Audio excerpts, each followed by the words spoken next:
예수님의 가족에 대한 이야기는 보통 성탄절에 읽을 수 있어요. 예수님이 이 땅에 태어나셨을 때 예수님의 어머니 마리아와 아버지 요셉에 대한 이야기가 함께 나와 있기 때문이죠. 그런데 요한복음에는 예수님의 탄생 이야기 대신 예수님의 어머니에 대한 이야기, 그리고 새로운 가족에 대한 이야기를 들려줘요.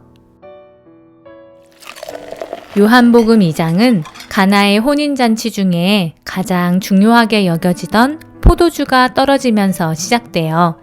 예수님의 어머니는 예수님께 와서 포도주가 없다고 이야기하죠. 그러자 예수님은 여자여, 나와 무슨 상관이 있습니까?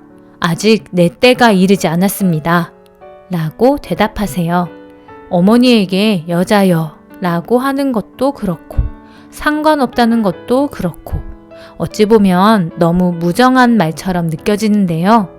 하지만 예수님의 어머니는 흔들림 없이 집에서 일하는 사람들에게 예수님께서 무엇을 시키든지 명령대로 하라고 이야기해요. 예수님께서는 하인들에게 물 항아리에 물을 채워서 연회장에 가져다 놓으라고 말씀하셨고 하인들은 그대로 했어요. 그러자 놀랍게도 항아리에 들어있던 물은 아주 맛 좋은 최고의 포도주로 변해 있었어요. 예수님은 아직 때가 이르지 않았다고 말했지만 예수님의 어머니는 누구보다 예수님을 잘 알고 계셨고 그래서 예수님의 때를 시작하게 하신 거예요. 그렇게 물을 포도주로 바꾸시고 많은 사람들을 변화시키셨던 예수님은 결국 제자들에게 배신당하고 대제사장과 종교 지도자들에게 미움을 받아 잡혀가고 말아요. 죄 없이 십자가에 못 박히시게 되죠. 십자가에 못 박히신 예수님께서는 아래를 내려다보셨어요. 그곳에는 여자들과 한 제자가 서 있었죠. 예수님께서는 여자여 라고 말씀하시며 어머니를 부르셨어요. 그리고 어머니 곁에 있던 제자를 가리키며 마지막 유언을 남기시죠. 이 사람이 아들입니다.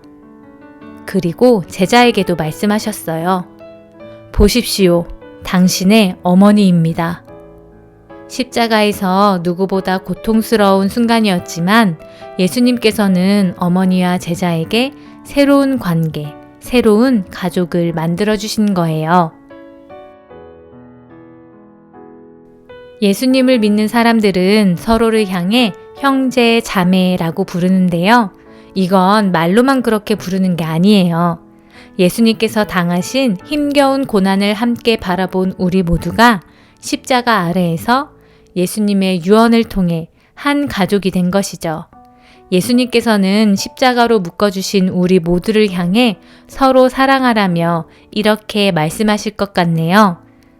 우리의 왼쪽, 오른쪽에 있는 성도들이 당신의 어머니이고 형제이고 자매입니다. 서로 사랑하십시오.